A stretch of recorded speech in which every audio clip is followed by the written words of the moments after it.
한국이 연해주 일대에 대규모 농장을 만들고 있습니다.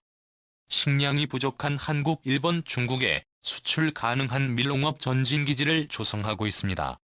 이곳은 불과 일제강점기 시절까지만 해도 한국인들의 삶의 터전이었고 발해시대에는 우리의 땅이었기도 하는데요. 국토 전략측이 세계적으로 서방과 러시아 간 긴장이 높아지는 가운데 러시아 연해주 지방과 한국과의 우호 관계는 어느 정도 유지가 되고 있습니다. 연해주 10은 러시아 모스크바 지방을 중심으로 한 서부러시아 지방과는 확연히 다른 정치적, 문화적 그리고 인종적 차이가 있어서 러시아 중에서도 별도로 분류해서 봐야 한다는 국제지정 학자들의 의견이 나오는 지역입니다.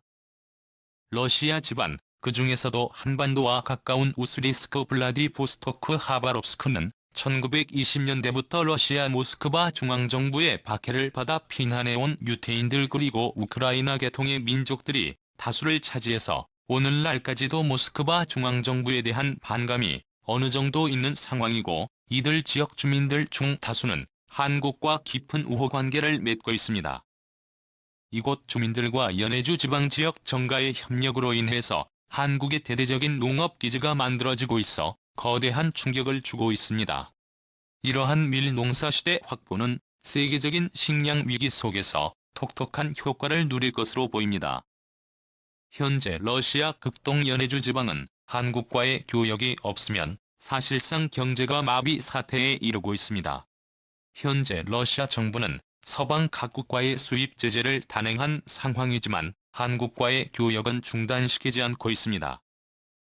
한국 정부의 러시아 국민에 대한 무비자 협정 중단을 하지 않고 무비자 입국을 재개하면서 현지에서는 다행이다, 우리도 해외에 나갈 수 있는 곳이 있구나, 북한처럼 완전 폐쇄된 것이 아니구나라는 안도의 한숨을 내쉬는 분위기가 전해집니다. 특히 한국과의 교역 비중이 높은 극동지방 감차카 사할린 우스리스크 일대는 한국과의 수산물 교역, 한국에서 중고품 등을 수입 달 이상의 장사로 경제가 유지되는 경향이 있는 특성상 이러한 소식은 매우 다행인 것입니다. 이러한 상황에서 한국 측에서 진행되는 우스리스크 평야지대의 농업기지와 프로젝트가 눈길을 끌고 있습니다. 러시아에서는 우선 중국처럼 투자를 했다가 사유재산이 국가에 몰수되거나 하는 일들이 거의 벌어진 적이 없어서 이러한 자산 투자 방식의 개발 사업은 땅값이 저렴한 러시아, 특히 한국과 가까운 연해주 지방에서는 큰 인기를 얻고 있습니다. 그 중에서 주목받는 지역은 우리 옛 선조들이 일궈온 농경지인 우스리스크 평야지대입니다. 우스리스크는 러시아 지역 내에서도 잊혀진 선조들의 땅처럼 여겨집니다. 발해에 소비에트가 있었고 여전히 발해의 고성터들에 대한 발굴이 이루어지면서 이곳이 옛 한국인의 터전이었다는 것을 러시아 측에서도 잘 알고 있는 상황입니다. 이뿐 아니라 항일운동의 중심지인 신한촌을 비롯해서 이곳은 전세기에 흩어진 고려인들의 고향과 같은 지역이기도 했습니다. 이 때문에 오늘날에도 중앙아시아와 러시아, 중국 서부 지방으로 흩어져 버린 고려인들이 집단으로 우스리스크 일대에 자리 잡기 시작했습니다. 우스리스크는 한국의 식량 안보를 크게 개선시킬 수 있는 지역으로 평가받고 있습니다. 산악지형이 많은 동해안에 자리 잡은 특성상 평야가 적어야 할 지역이지만 한카호라는 거대 호수 부근에는 거대한 태적 평야가 있는 상황입니다. 이곳은 한반도의 호남 평야보다 훨씬 넓은 평야지대가 있고 기후 특성상 밀농사가 아주 발달하기 용이합니다. 한반도의 평야지대에서는 쌀농사를 하고 북쪽의 우스리스크 평야지대에서 밀농사를 하게 되면 한국인의 식량 자급자 종류를 크게 높일 수 있는 것입니다. 놀랍게도 이 일대 평야지대의 상당수가 한국의 농업법인들이 장악을 하고 있는 상황입니다. 일제시대부터 이곳에 척박한 농토를 일군 것은 다름 아닌 한국의 선조들이었는데 그 역사를 현재까지 이어오고 있는 것입니다. 우스리스크 일대는 최근 모스크바 반정부 시위의 중심 무대가 되고 있습니다.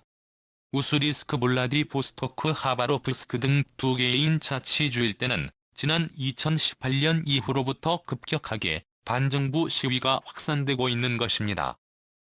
러시아에서는 극동 연해주 지방이 분리 독립되는 것을 매우 경계하여 해당 지역에서 다른 지역과의 교역을 하려면 중앙정부의 까다로운 승인 절차가 필요할 뿐 아니라 해당 지역의 공업화를 추진하게 될 경우 모스크바와 반대되는 세력이 장악할 것을 우려하여 절대 경제 개발에 나서고 있지 않는 상황입니다. 최근에는 우크라이나에서 잡힌 포로들이나 우크라이나에서 러시아로 피신해온 난민들을 잘 써는 모스크바나 상트페테르부르크 같은 서부 지방이 아닌 극동연해주 지방으로 사실상의 강제 이주를 시키고 있는 상황입니다. 이 때문에 부랴부랴 푸틴 모스크바 중앙정부는 이 일대의 경제 개발을 위해서 극동경제포럼 등을 주최하며 이웃 국가 특히 한국, 인도, 일본, 중국 등의 투자를 요청하고 있는 상원이지만 현지 주민들을 그리 달가워하지 않습니다. 자동차나 핵심 기계 산업은 서부 지방에 유치를 하고 극동 지방에는 겨우 수산물 가공소라 하기실 3D 업종의 유치밖에는 모스크바주만 당국에서 허가를 내주지 않을 뿐 아니라 러시아 중앙정부의 외교 실책으로 인해서 서방 기업 특히 한국, 일본, 미국, 영국, 유럽 등의 투자가 2014년 우크라이나 크림반도 침공 사태 이후로 급감한 상황이기 때문입니다. 이 극동 연해주 지방 주민들은 한국을 크게 의존하고 있습니다. 모스크바보다 발전한 서울에 더 싼 값에 왕래가 가능하기 때문입니다. 이 때문에 서울, 부산, 동해와 같이 극동 연해주 지방과 연결된 거점 도시들에는 러시아인 특히 극동지방 주민들이 터전을 잡고 살아가는 러시아인들이 많은 상황입니다.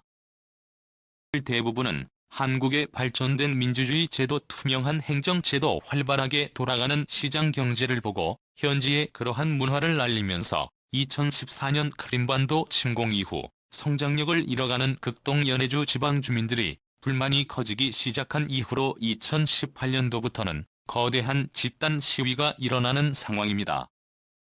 국민들은 모스크바주만 당국의 횡포를 이기지 못하고 이러시면 차라리 외국의 통치를 맡기는 게 좋다라는 시위 포스터가 등장할 뿐 아니라 태극기나 일장기 같은 민주주의 국가의 국기까지 들고 나와 시위까지 하는 것으로 알려지기 시작하면서 모스크바 주간 당국은 거대한 패닉에 휩싸인 상황입니다. 이러한 상황에서 우스리스크에 밀집한 우리 고려인들과 한국 측에서는 의연하게 이러한 상황을 대처하고 있는 상황이고 극동현의 주지방 주민들이 고립되지 않도록 러시아 국적자들에 대한 무비자 입국을 유지하고 있는 상황이며 극단적인 상황에 이르지 않도록 균형을 잘 유지하고 있습니다. 최근 미국 국무부가 후원하는 벨라루스의 독립언론사인 베스트뉴스지에서는 최근 한국과 러시아 간의 흥미로운 기사를 내보내 충격을 던져주고 있습니다. 러시아와 영토 갈등을 빚고 있는 나라 중 한국을 콕 집어서 과거 발해의 솔빈부가 있던 우스리스크 일대 그리고 녹던도에 대해서 러시아와 한국 사이에 있는 영토 갈등 지역으로 선정을 한 것입니다. 즉, 러시아가 향후 급변 사태가 일어날 경우 한국 정부 특히 남한 정부와의 협의를 통해 옛 영토 반환 등의 협상을 이끌어낼 수 있는 지역으로 묘사한 것입니다. 만약 영토 반환이 이루어지게 된다면 한국으로의 직접적 편입이나 미국령 푸에르토리코와 같은 해외령 자치지구처럼 변모될 가능성이 있다는 분석이 제기됩니다. 현재의 한국과 러시아는 그동안 우호적 관계를 유지해왔으나 2014년 크림반도 침공 사태 이후로 부득이 사이가 멀어지기 시작하면서도 최소한 극동 연해주 지방 주민들 그리고 우리 고려인 동포들이 북한처럼 고립되는 일만큼은 벌어지지 않도록 사태를 방지하고 있습니다. 일본 홋카이도는 원래 일본의 영토가 아닌 19세기 후반 개척된 일본 최초의 식민지였습니다. 홋카이도는 북쪽에 위치하여 쌀 농사에 적합하지 않았으나 광활한 농경지와 해양성 기후로 인해서 엄청난 밀 농사가 가능하고 또 낙농업을 통해 일본 열도의 식량 자급률을 큰 폭으로 끌어올렸습니다. 한국 역시 우스리스크 일대의 밀농사 농경지 확보를 통해 이러한 방식으로 식량 자급률을 높일 수 있습니다. 과연 한국은 우스리스크의 호남평야보다 넓은 거대한 밀농사지대를 확보하여 완벽한 식량 안보를 해결해낼 수 있을까요? 주셔서